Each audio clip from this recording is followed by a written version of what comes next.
Robin Hood Radio presents Stage Right or Not with Michele Willens. Michele is a longtime journalist and herself is a published playwright of several theatrical works. She's a frequent contributor to the Huffington Post, Daily Beast, and the Atlantic websites. Another opening of another show. Well, I promise I did not plan it, but at the end of my theater-going week, I realized that all four of the shows I had seen were the works of female playwrights. One was about a woman who is credited with being Emily Dickinson's editor. One deals with a young refugee who has had too much experience using her body when necessary. Another focuses on a chef, a male in this case, who boils and sautés for a couple less than stirring, pun intended, hours. Now, those are all original works. Finally, and frankly, the most impactful show I saw has returned to the public theater after 4 decades. And wouldn't you know, it has never felt more relevant? So let's start with arguably the biggest name among the playwrights. That would be Theresa Rebeck, who seems to create something new every 10 minutes. Seared is her latest, and it's an MCC production premiering on West 52nd. Now, I can tell you that the production has received wildly mixed reviews. While Rebeck's works are almost always interesting and usually filled with enough one-line zingers to make your commitment worth it, Seared, for me, is more difficult to recommend. It deals with a perfectionist chef in a Brooklyn restaurant, his business partner who has to worry about things besides scallops and arugula, and a female consultant brought in to make things more efficient. The draw here for seasoned theater audiences is Raul Esparza, who plays that chef, described as a brilliant hothead. The first act is one long and loud argument, and if that sounds like a worthwhile time, go for it. Rebeck does come up with a few goodies. We're not big enough to be idiosyncratic. An infinite number of doors open with butter. And while I think the world of restaurants and changing food habits are ripe for exploration, damn, this is so tempting. No, I'm not going to resort to other words like undercooked or overheated. But let me just say I am looking forward to what Theresa Rebeck offers next, which, knowing her, could be tomorrow. Now, next up and premiering at Lincoln Center's smallest venue, the Claire Toe, is a 90-minute piece called Power Strip.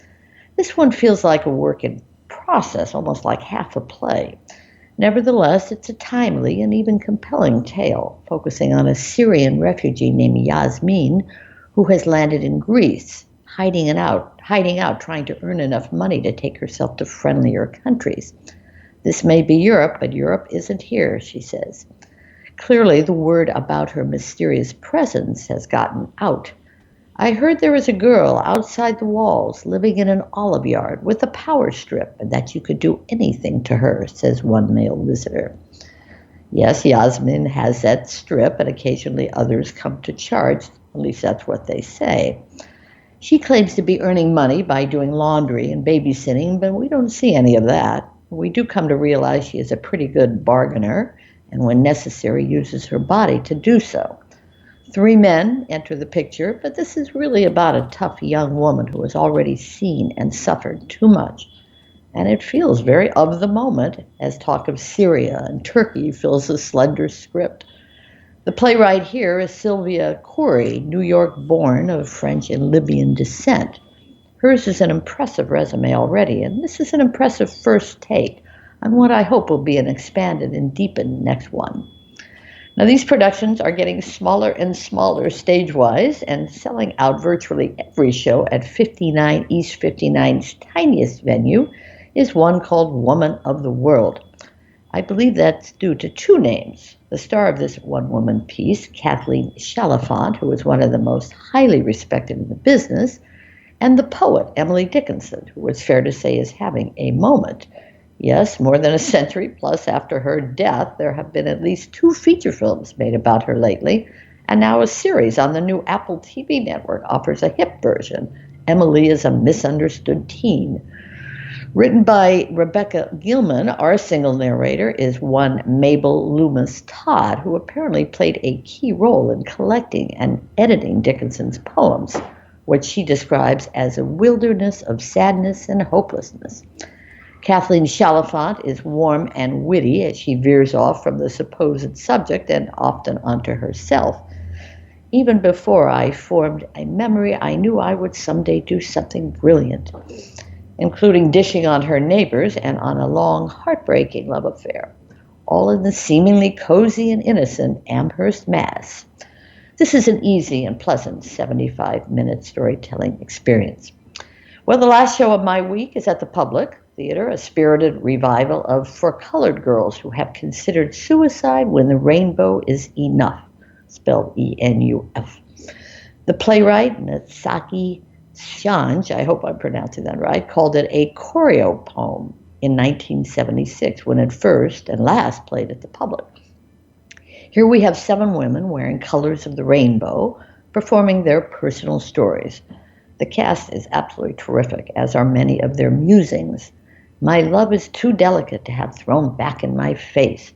We gotta dance to keep from dying. Being alive and being a woman and being colored is a metaphysical dilemma I haven't conquered yet. Well, I saw this one all those years ago, but at that time it seemed a series of monologues. This production feels defiant, yes, but also reliant. They never leave the stage and seem very invested in each other's scars and memories and often harrowing experiences.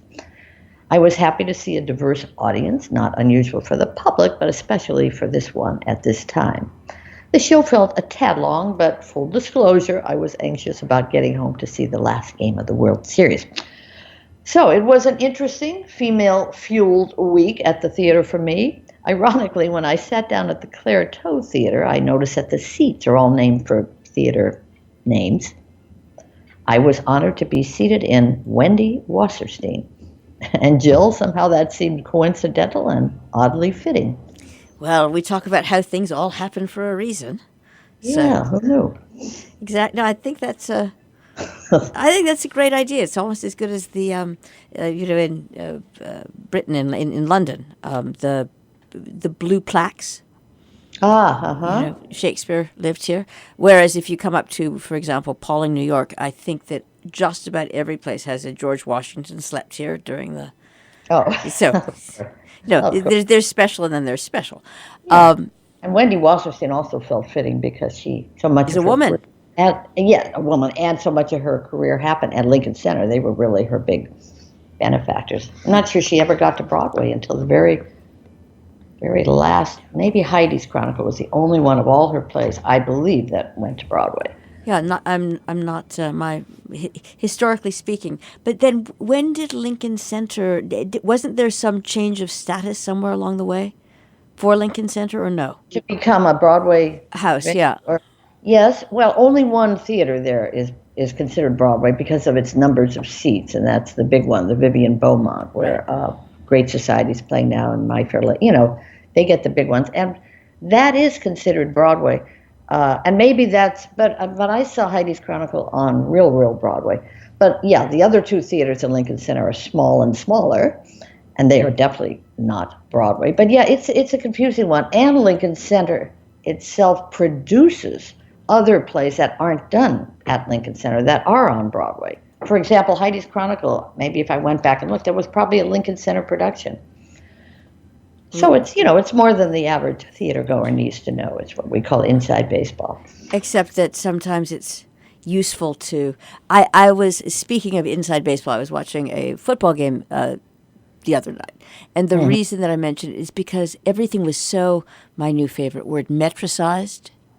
Everything is like, well, this has got to be, and this is a new thing for betting. You play the percentages. You bet on the bet on the bet. Does that sound like option trading, anybody? But never mind. So it's like fantasy. Well, you've got a 36% chance of this, or and it's so interestingly tunnel visioned downwards that you just stop watching the player. I mean, I don't, because I don't follow the other stuff. But the temptation is to stop watching the overview of the game because you're so focused on what the percentage of the play is, and.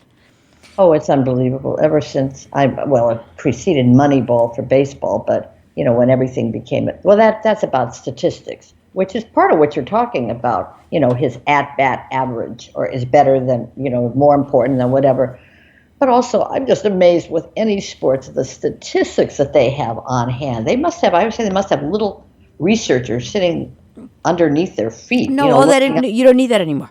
You just really. No, you don't need that anymore. You're absolutely right. You're absolutely right. In the old days, they used to have that. They used to That's have that right. in the news business. Walter Cronkite used to have a little person sitting underneath his desk, handing him notes, with something. But no, of course what they was don't. Yeah. and I don't mean this as a bad or good. It's more nuanced than that.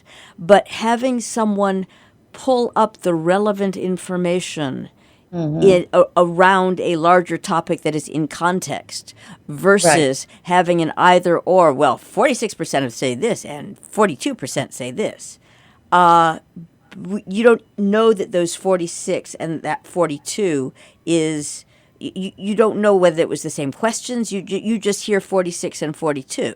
Of course. Well, of course, we're going to be living with this for the next year and a half before the election, where there's 20 polls a day. And we don't know what, like you say, you don't know exactly what the question. Do you believe in this kind of impeachment? Do you believe in that kind of impeachment? And who knows if people even tell the truth? It's too many. We're too poll crazy. And they didn't do such a good time. Didn't do such a good job last time. But And- you know what? They didn't learn a lesson, because you turn on the TV, which I do, and there's just poll after poll after poll after poll. Nope, you're absolutely right. It's certainly a lot of deja vu all over again. But how it relates to the theater going experiences, I think that as people just enjoy themselves more. I know that sounds trite, but you go out and you look for the entertainment value or to learn something or like, what are the reasons that you used to go to a show? Yeah, well, word of mouth is still really, even aside from my job, so to speak, word of mouth for me is still the most important thing. But you're talking about the statistics. There are so many theater websites now called, for example, Show Score is a very popular one. And you get yourself a name there, and then you write down what you think of the current shows, and then they do the statistics, 61% liked it, 32%, Well, for a lot of people, and I guess if you're going out to pay, $100 a ticket, or even $75 maybe for a smaller show, that helps. How many liked it, how many didn't, but I don't know. Are we all, I don't know, maybe it's too much, just go. Enjoy. That's what I'm saying with this show, Seared. I came back. I didn't care for it very much, but I have to say, then I started reading other people's. The Wall Street Journal said this is the best thing you're going to see off Broadway all year. Well, okay, but it's all in the end, it's about how you feel, what took you there, how you felt when you were there, and who you're going to tell to see it or not when you left. Stage Right or Not with Michele Willens, produced in the studios of Robin Hood Radio, robinhoodradio.com.